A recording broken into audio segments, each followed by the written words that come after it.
क्या देखना चाहते हो? जो आंखों के सामने होते हुए भी कभी दिखा नहीं, सुनाई देते हुए भी कभी सुना नहीं, कुछ अनसुना, कुछ अनदेखा।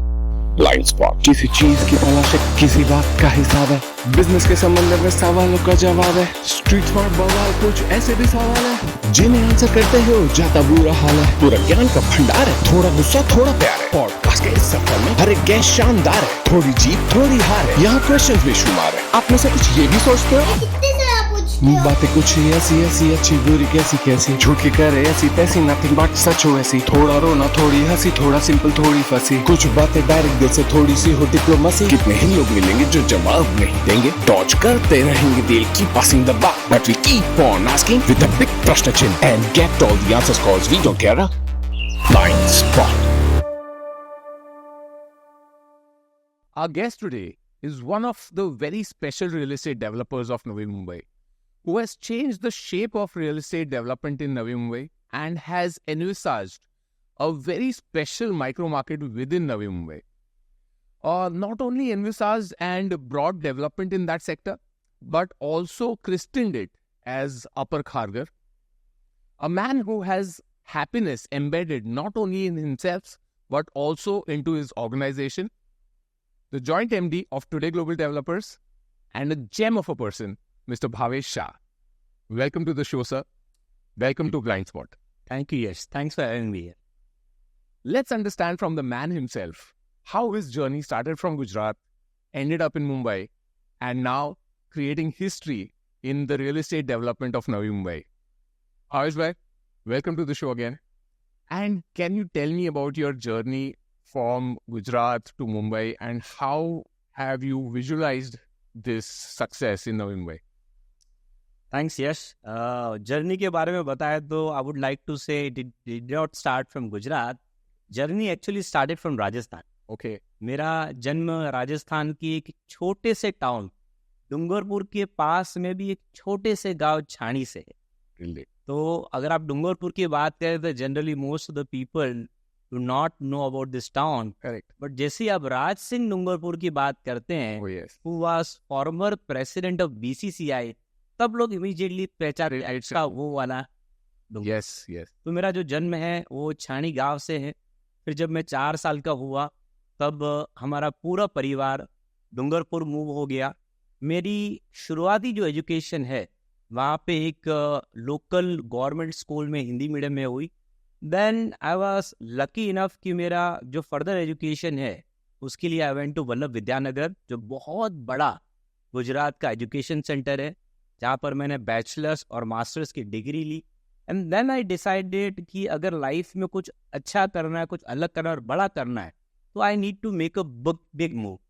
और वहाँ पर फिर मैंने डिसाइड किया कि फर्दर स्टडीज़ के लिए MBA के लिए US जाया जाए. And then in 2004, I went to New York, जहाँ से मैंने MBA in Finance and Accounts किया. 2006, I was very lucky कि I got the opportunity with one of the Fortune 500 company. Capital One में मेरा पहला जॉब था, जो उस समय US की 4th largest credit card company और 2nd लार्जेस्ट बैंक था. बहुत जल्दी रिचमंड ऑफिस से मुझे प्रमोट करके मैनहट्टन ऑफिस भेजा गया.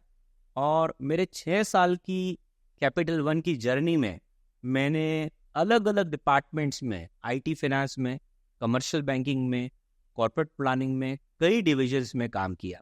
तो मुझे लगता है कि आज जिस लेवल पे मैं हूँ उसका एक बहुत बड़ा क्रेडिट मेरी US की जर्नी को भी जाता है. And in 2012 I decided that it is time to move back to India for good. जैसा कि आप जानते हैं कि हम लोग मारवाड़ी और बिजनेस हमारे ब्लड में है, तो कहीं ना कहीं मन में इच्छा थी कि चलो एक एक्सपीरियंस लेने के बाद I move back to India. And 2012 was that time, आज से 12 साल पहले, कि जब मैं नवी मुंबई वापस आया. और उस समय मेरे बड़े भाई साहब मिस्टर भद्रेश शाह, जो इस कंपनी के मैनेजिंग डायरेक्टर हैं, फाउंडर हैं, and he is the man and vision behind this company. वो ऑलरेडी 5-6 साल पहले वो कंपनी चालू कर चुके थे और हम दोनों को लगा कि साथ में मिलके उसके बहुत बड़े स्केल पे ले जाया जा सकता है. तो 2012 में आने के बाद मैंने ये कंपनी ज्वाइन की और धीरे धीरे धीरे धीरे धीरे आज 12 सालों में इस कंपनी ने, आई एम प्राउड टू से, इतनी तरक्की की है कि आज हमारे पास 200 से ज़्यादा एम्प्लॉयज़ हैं and constantly we are ranked amongst top 3 developers of Navi Mumbai. Brilliant Bhavesh bhai, brilliant. इस पूरी जर्नी के दौरान किस स्टेज पे आपको लगा था कि ये पॉसिबल हो सकता है, ये विजन में रख सकता हूँ? देखो यश, ऑनेस्टली स्पीकिंग, जब 2012 में आए तो मेरा पहला 1-1.5 साल तो इसी में लग गया कि रियल एस्टेट को समझने में, because this was not my background. जैसा कि आप जानते हैं कि मेरी जो पढ़ाई है वो मास्टर्स और ई बिजनेस की थी, तो मैंने इंटरनेशनल बिजनेस पढ़ा।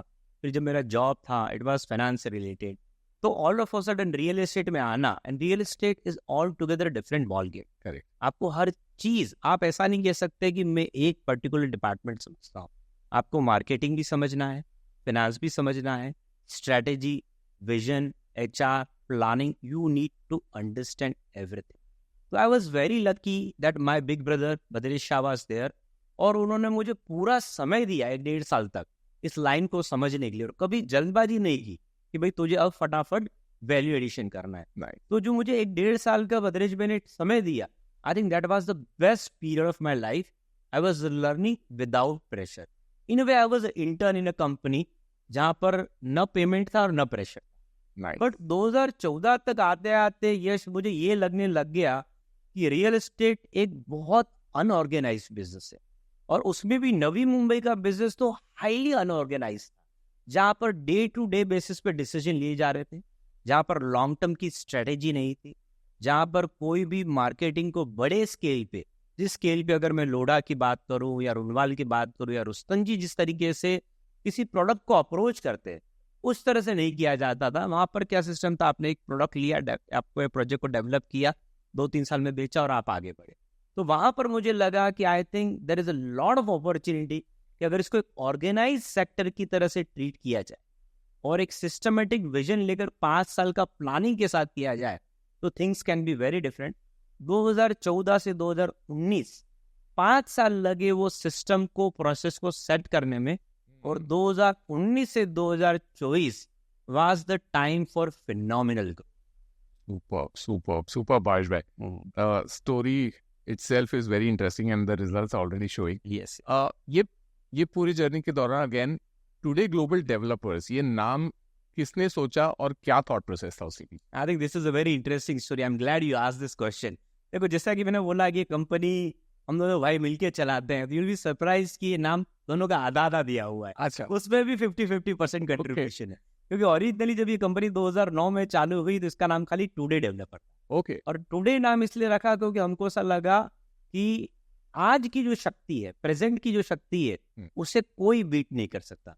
भविष्य किसी को पता नहीं है, और पास जो है बीत चुका है। तो जो ताकत है वो आज की है। It was initially named today developers. Okay. फिर धीरे हम लोग जब आगे बढ़े 2012-13 के आसपास, तब मुझे ऐसा लगने लगा कि कहीं न कहीं अगर ये कंपनी को बड़े लेवल पे जाना है तो अंतरराष्ट्रीय मापदंड, इंटरनेशनल स्टैंडर्ड को ध्यान में रखकर काम करना पड़ेगा। तो टुडे के साथ फिर वो ग्लोबल वर्ड जोड़ दिया गया कि ये आज की कंपनी है जो ग्लोबल स्टैंडर्ड से काम करती है। This is how today global है। ब्रिलियंट भावेश भाई, ये तो बहुत इंटरेस्टिंग स्टोरी है। Yes. And I think the brand name itself speaks a lot about the organisation. ये नाम के साथ और ये जो विजन था कि आपको इंटरनेशनल स्टैंडर्ड्स के साथ इस कंपनी को चलाना है, also knowing at the same point in time कि ये इंडस्ट्री बहुत ही ज़्यादा अनऑर्गेनाइज्ड है इवन टुडे, तो ये ब्रिज कैसे, आपने गैप कैसे ब्रिज किया इसको कि अनऑर्गेनाइज सेगमेंट है पूरा, स्पेशली नवी मुंबई का जो माइक्रो मार्केट है वो तो बहुत ही ज़्यादा अनऑर्गेनाइज चल रहा था, and then your vision of taking it to global standards. So how are you trying to bridge this gap? देखो, मैं एक तो यश आपको ये बात बताना चाहूंगा कि there is a famous saying that Rome was not built in a day. कि कोई भी बड़ा काम ओवरनाइट नहीं हो। अगर मैं आज रात को सोचूंगा कल से मैं अपनी कंपनी बदल दूंगा तो that is not possible. Correct. तो आपको ये ग्रेजुअल प्रोसेस है जिसके ऊपर आपको धीरे धीरे काम करना पड़ता है। तो जैसा कि बात हुई unorganised sector versus organised sector, तो ऑर्गेनाइज सेक्टर और अनऑर्गेनाइज सेक्टर में एक ही सबसे बड़ा डिफरेंस है, वो है प्लानिंग। तो अगर आपको रियल एस्टेट को ऑर्गेनाइज सेक्टर की तरह ट्रीट करना है तो you need to plan better. और उसमें भी मेरा जो पर्टिकुलर एक्सपीरियंस है, मेजॉरिटी ऑफ द कंपनीज जो फेल होती है वो ना सेल्स की वजह से फेल होती है, ना मार्केटिंग की वजह से फेल होती है, ना कंस्ट्रक्शन की वजह से फेल होती है, वो फेल होती है फाइनेंस की वजह।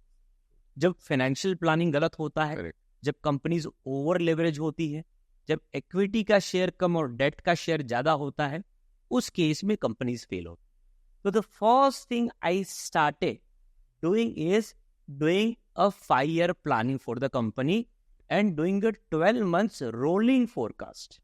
आज भी अगर आप मुझे पूछोगे कि आज के दिन जब अपन ये शूट कर रहे हैं तो हमारे बैंक अकाउंट में कितना पैसा पड़ा है, मैं आपको बता सकता हूँ।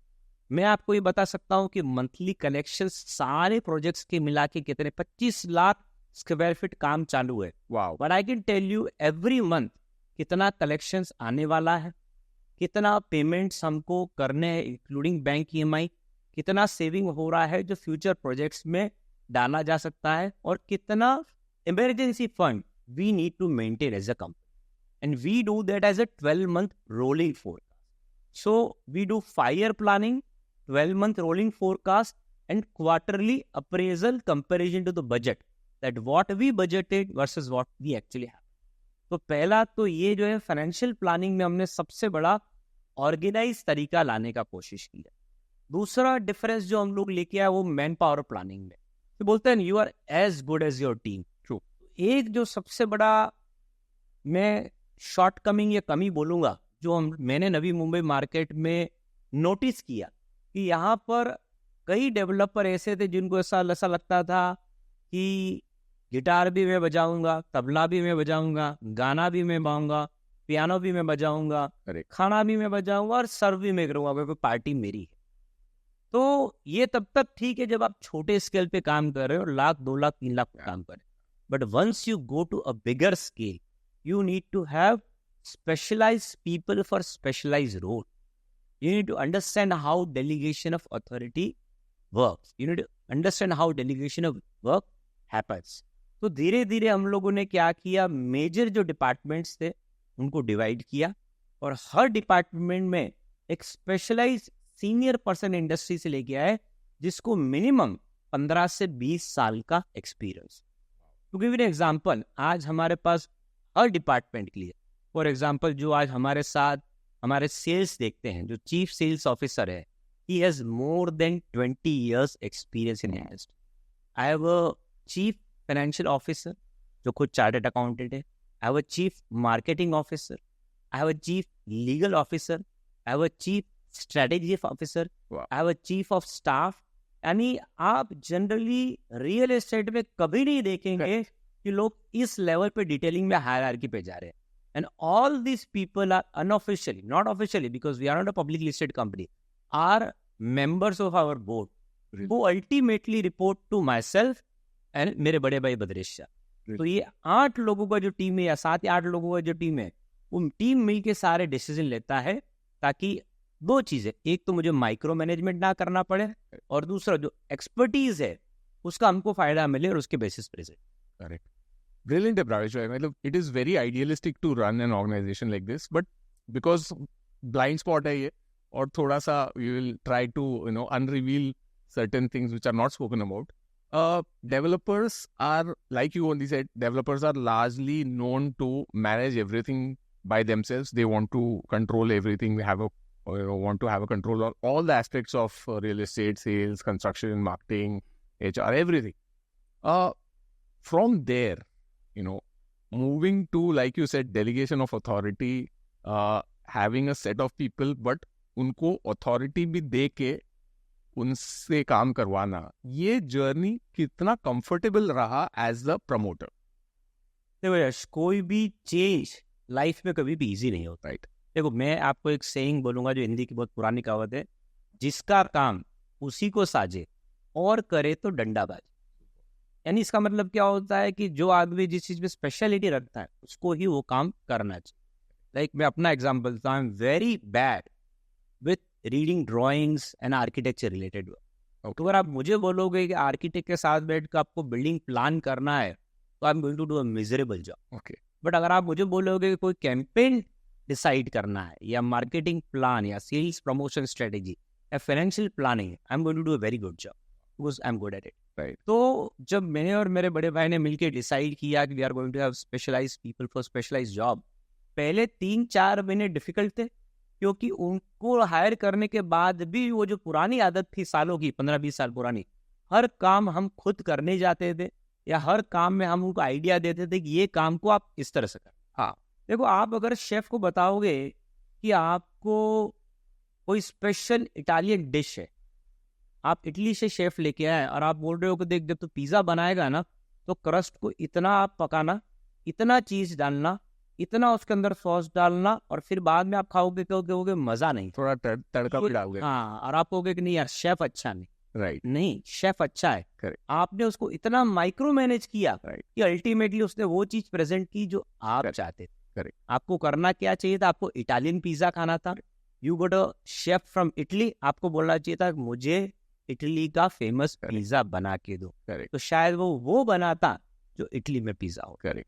That is a difference. Like ना, आज हम लोग एक पाम बीच रोड पर पिज्जा खाते हैं, और वही आप जो वेनिस में जाकर आप वहां का नेचुरल पिज्जा खाते हो, तो जो डिफरेंस है वो स्पेशलिटी का है, special people doing special job. तो जर्नी डिफिकल्ट था, 3 से 6 महीना लगा धीरे धीरे वो अपने बेबी को अपने हाथ से दूर करना, पर एक न एक दिन तो खुद के जन्म दिए बच्चे को माँ भी स्कूल भेजती है और उससे अलगाव करती है, तभी वो बच्चा बड़ा होकर यूपीएससी क्लियर करके कलेक्टर बनता है। अगर माँ ने वो बच्चे को कभी छोड़ा ही नहीं होता और सारी जिंदगी अपने पास घर रह के होम स्कूलिंग कराया होता, तो शायद वो कभी फर्स्ट रैंकर बन के ट्रू कलेक्टर नहीं बना। Very true very true very true Bhavesh भाई। तो क्या यही रीजन है, यही क्लैरिटी ऑफ थॉट जो आप में और भद्रेश भाई में था, क्या यही रीजन है कि आप वेनिस वाला पिज्जा नवी मुंबई में आपके प्रोजेक्ट्स के थ्रू डिलीवर कर पा रहे हो, एंड आपके प्रोजेक्ट्स बाकियों से हटके हैं? जैसे एक थॉट प्रोसेस है आपके प्रोजेक्ट्स में, हर प्रोजेक्ट का नाम शुभारंभ, सौभाग्यम, आनंदम, तो क्या ये भी साथ साथ में थॉट प्रोसेस था या दिस जस्ट हैपेंड? देखो, मैं बोलूंगा थॉट प्रोसेस था, बट इसका मुझसे भी ज्यादा श्रेय मैं मेरे बड़े भाई को देना चाहूंगा, because he was in the industry much longer than me. Okay. वो मुझसे 6 साल पहले इंडस्ट्री में आ गए। Right.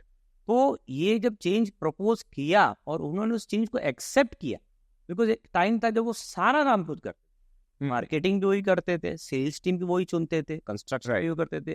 First of all he was willing to make that.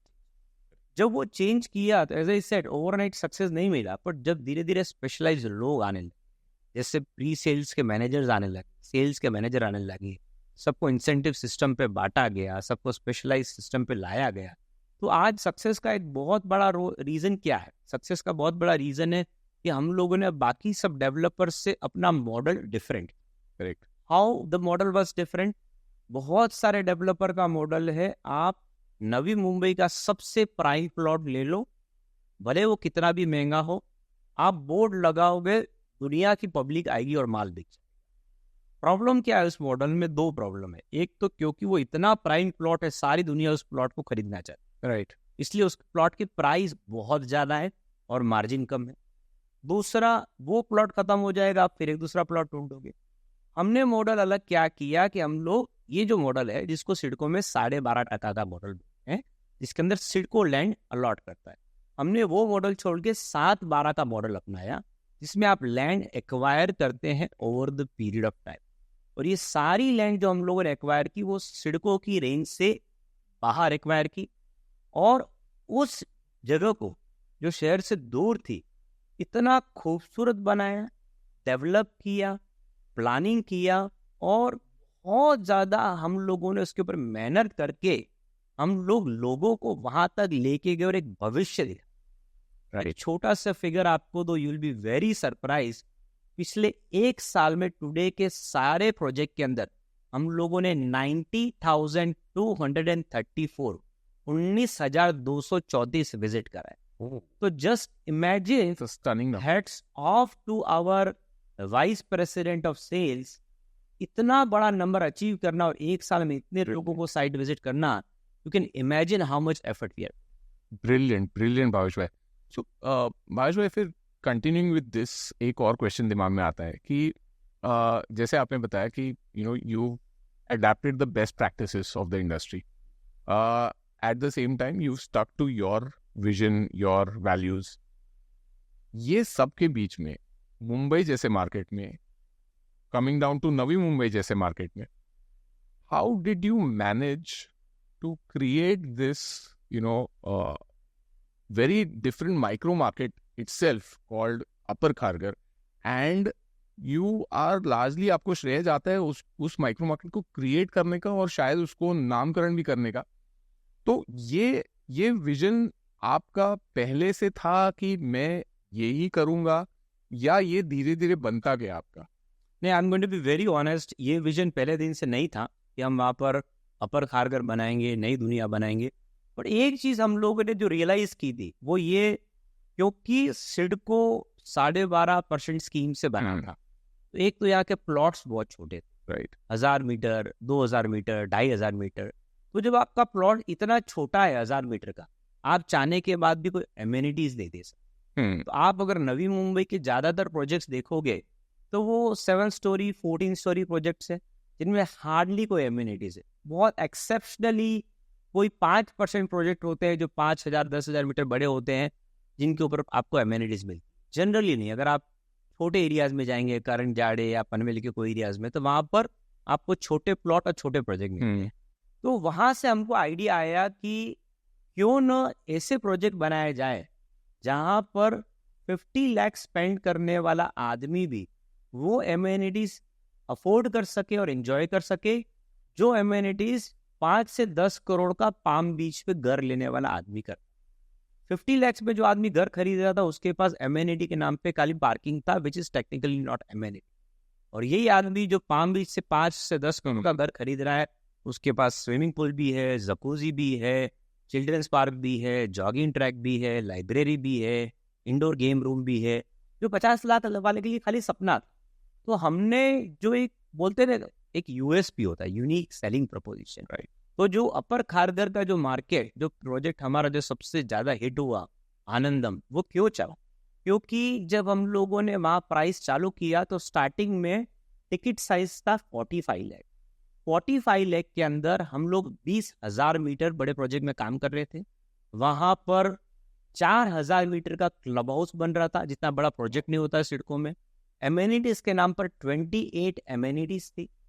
45 lakh के फ्लैट के अंदर आपको साथ में free dish washer, free video door phone, साथ में डिजिटल लॉक, साथ में चिल्ड्रन का सेफ्टी लॉकिंग सिस्टम और एयर प्यूरिफायर.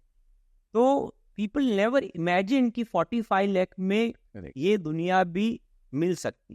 देखो जस्ट कैसा है कि जब हम लोग रोड पे चलते हैं, मुझे नहीं लगता कि दुनिया में ऐसा कोई आदमी है जो कहेगा कि मैं रोल्स रॉयस पसंद नहीं करता और खरीदना नहीं चाहता. Everybody loves Rolls Royce, right. वो इसलिए नहीं लेते क्योंकि वो खरीद नहीं सकते. अगर कल को रोल्स रॉयस का कोई ऐसा मॉडल आ जाए जो थोड़ा फीचर्स कम हो, बट वो 10 करोड़ की जो रोल्स रॉयस की फैंटम है उसका स्टार्टिंग प्राइस 70 लाख का हो जाए, तो आपको क्या लगता है आम आदमी खरीदेगा? Of course. Because they love the product, they just spend 10 CR. Right. वही मॉडल हम लोगों ने इम्प्लीमेंट किया. एक प्रोडक्ट रोल्स रॉयस के रेंज का, बट प्राइस एक आपकी ऑडी और मर्सिडीज की range. That is the difference which we created and it clicked for us. Brilliant Bhavesh भाई. So भावेश भाई, जैसे आपने बताया कि you created this niche where you are bringing affordability to an aspirational product. True. आपने नवी मुंबई में खारघर और खारघर में एक नया माइक्रो मार्केट बनाया, अपर खारघर, और उसमें आपने ये बहुत सक्सेसफुली इम्प्लीमेंट कर दिया. अब मुझे ये समझना है that do you then compare this story of Upper Kharghar or the success of this Upper Kharghar to probably micro markets like Gurgaon or Powai or Palava maybe? What's your view on what is this Upper Kharghar micro market all about? देखो, I think काफ़ी हद तक अगर आप गुड़गांव की बात करें या पलावा की बात करें तो वो स्टोरी अपर खारघर से सिमिलर क्यों है? गुड़गांव इतना बड़ा हिट क्यों हुआ? What do you think? Like let me ask you the question. Now, infrastructural development. Exactly. तो गुड़गांव इतना बड़ा हिट इसलिए हुआ क्योंकि जो दिल्ली में जो लोग ट्रैफिक कंजेशन और सब फील कर रहे थे और जो लेवल पे प्राइजेस उस समय पहुंच गए थे, Right. लोगों को ऑप्शन चाहिए. Correct. People needed alternative option. Correct. आपको एक मेडिकल टर्म में एग्जांपल दूं तो जब एलोपैथी से अगर आपकी कोई स्किन एलर्जी ठीक नहीं होती तब आप क्या करते? Immediately you go to homeopathy. Why? Because it's an alternative. Correct. इसी तरह से जब ये कोई भी नया मार्केट सेट होता है उसका रीजन ही है कि it is need based, demand based. कि वो मार्केट नहीं, एक आपने मार्केट बना दिया और उसके बाद आप उसकी need create. Correct. It's other way around. Need is already there, Right. उसको देख के आप मार्केट बना रहे. वो नवी मुंबई में वो ऑलरेडी समय आ गया था जब लोगों को 75 लाख 80 लाख के 1 BH के अनअफोर्डेबल लग रहे थे. They needed something a little bit cheaper, क्योंकि बहुत सारे ऐसे लोग हैं जो 80,000 1 लाख रुपए का जॉब करते हैं और 80,000 का EMI नहीं पे कर सकते. Correct. उनको EMI 30-35 हज़ार का चाहिए. तो पहली बात तो price affordability was a big factor. दूसरी बात फ्यूचर कनेक्टिविटी. और तीसरी बात the kind of amenities which were given. जो लोग नवी मुंबई के दूसरे बड़े नोड्स में रह रहे थे जो सिडको ने डेवलप किए थे, कोई भी आप नोड की बात करो, चाहे वाशी की बात करो, कोपर खेरने की बात करो, सानपाड़ा की बात करो, नेरुल की बात करो, सभी लोगों को ऐसा लग रहा था कि यार सब कुछ बढ़िया है, Navi Mumbai is a great city, infrastructure connective और अच्छा, but we are missing on amenity. यही विल बी सरप्राइज जब हमारे कोई रिलेटिव्स या डेवलपर फैटर्निटी के लोग बॉम्बे से आते हैं और जब नवी मुंबई में अपर खारघर जैसा प्रोजेक्ट देखते हैं तो उनके मुंह से निकलता है कि यार हम तो 10 करोड़ रुपया दे के भी ये लेवल की एमिनिटी साउथ मुंबई नहीं मिल पा रहा है, Correct. जो आप लोगों को 50 लाख पे दे रहे हैं. Correct. Correct. कि the land prices are so high कि 10 करोड़ देने के बाद भी साउथ बॉम्बे में आपको एक बेसिक घर मिल रहा है, Correct. न कि 30 एमिनिटीज वाला घर. Correct. आपको 4000 मीटर का क्लब हाउस साउथ बॉम्बे में मिल ही नहीं सकता. Correct. तो यानी जो थॉट प्रोसेस थी, आपने गुड़गांव का एग्जांपल लिया, आपने पलावा का एग्जांपल लिया, सबका स्टोरी सेम है. सब इसलिए सक्सेसफुल हुए, उस प्रोडक्ट की नीड ऑलरेडी थी. तो अपर खारघर की नीड क्यों थी? क्योंकि खारघर इट्स ब्यूटीफुल. अगर आज मुझे आप पूछोगे top 3 nodes in Navi Mumbai to live, Kharghar is one of them. Wow. सब कुछ है खारघर के अंदर. खूबसूरत वहां पर आप देखोगे तो गोल्फ कोर्स है, वहां पर आपको इस्कॉन टेम्पल मिलेगा, वहां पर आपको गुरुद्वारा मिलेगा, one of the biggest central park मिलेगा, झरने हैं, ओपन सड़कें हैं. बट 1 BH कितने का? 75 to 80 लाख और एमिनिटीज नहीं. These are the people who thought कि यार अगर 70-80 लाख देने के बाद भी कुछ नहीं मिला तो क्या मिला. तो दे थॉट, और I have a very interesting example to share here. जब हम लोग पहली बार अपर खारघर में आनंदम लॉन्च किया तो one of the sales team manager asked me कि सर कोई खारघर छोड़ के इतना दूर क्यों आएगा. तो मैंने बोला आपके प्रश्न में ही आपका जवाब है. मैंने कहा एज अ सेल्स मैनेजर तुम बताओगे खारघर में 1 BH का रेट क्या है? He said around 75 lakh. Right. मैंने कहा अपना रेट क्या है? मैंने कहा सर 45 लाख. मैंने कहा अगर तुम्हारी वजह मैं सेल्स का पर्सन होता तो कस्टमर को कहता है कि सर आप अगर समझदार इन्वेस्टर है, 45 लाख में घर लीजिए, 5 लाख की कार लीजिए, पूरी जिंदगी 5 लाख का पेट्रोल भराइए, वो भी 20 लाख रुपया आप FD में डालेंगे, जो पैसा आपका बढ़ता रहे. Correct. और डिस्टेंस कितना है? ड्राइविंग डिस्टेंस 4 से 5 मिनट. Correct.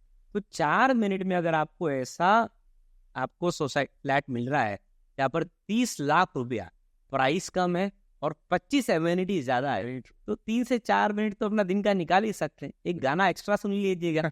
हमारे तो बॉलीवुड में किशोर साहब के बहुत अच्छे अच्छे गाने, तो उसमें से कोई भी गाना निकाल के सुन ले, और कुछ नहीं तो यही सुन लीजिएगा, जरा हट के जरा बच के, ये है मुंबई मेरी जगह, ये है नवी मुंबई मेरी जगह. ये है नवी मुंबई मेरी. So that idea clicked. Perfect, Bhavesh bhai. So, infrastructure development has always been the story for Navi Mumbai. मतलब काफी सालों से नवी मुंबई के इंफ्रास्ट्रक्चर डेवलपमेंट के बारे में हम सुनते ही आ रहे हैं, और अब तो इम्प्लीमेंट भी हो गया है, काफी कुछ इम्प्लीमेंट हो गया है. ये इंफ्रास्ट्रक्चर डेवलपमेंट से सेल्स, प्राइसिंग, डिमांड में कितना फर्क पड़ा? So here I am going to be honest. Generally developers हमेशा बोलते हैं कि इंफ्रास्ट्रक्चर आने से रेट डबल हो गए हैं, सेल Right. डबल हो गई है. That is not a true story. ये सारी चीजों में वक्त लगता है, होता है, Correct. डेफिनेटली होता है, Correct. But this is not a overnight story. True. रातों रात कोई स्टार नहीं बनता. क्योंकि आपका अटल सेतु चालू हो गया है, इसलिए पनवेल का रेट अगले दिन डबल हो जाएगा. It doesn't work that. Correct. Correct. It's a phase. पहले फेज में क्यूरियोसिटी बढ़ती है, Correct. सेकंड फेज में साइट विजिट बढ़ते हैं, Correct. थर्ड फेज में सेल बढ़ती है, और फोर्थ फेज में प्राइजेस बढ़ती है. आज हम ऑलरेडी सेकंड फेज तक तो पहुंच गए Right. कि जैसे ही अटल सेतु चालू हुआ, आपकी जानकारी के लिए बता दूं, अटल सेतु इंडिया का लॉन्गेस्ट सी ब्रिज है और विश्व का 12वां सबसे बड़ा sea bridge. Wow. We are very lucky that it is connected to Navi Mumbai. और ये कनेक्ट होते ही पनवेल, उल्वे, पुष्पक नोड के जो प्रोजेक्ट हैं, उनके अंदर जो इंक्वायरी है और साइट विजिट है, वो कम से कम 30% से बढ़ गई. एंड वी आर एक्सपेक्टिंग कि आने वाले 3 से 4 महीने में इसके ऊपर सेल का इम्पैक्ट आएगा, और स्लोली इसकी वजह से ये सारे जो मार्केट है उसमें 40 to 50% के इंक्रीज आएगा. तो this market is going to go up by 40 to 50% in the next 2 to 3 years. पर कोई मुझे आज पूछेगा कि सर 12 जनवरी को अटल सेतु लॉन्च हुआ तो क्या फरवरी में रेट्स दुगने हो गए? नहीं, it will take time. Correct. No, I think you're absolutely right, Bhavesh bhai. Citing a quote from a Collier's report also, they also mentioned कि around 37 to 42% का rise तो expected है in a very near future. So I think the figures go absolutely in your favor in that aspect.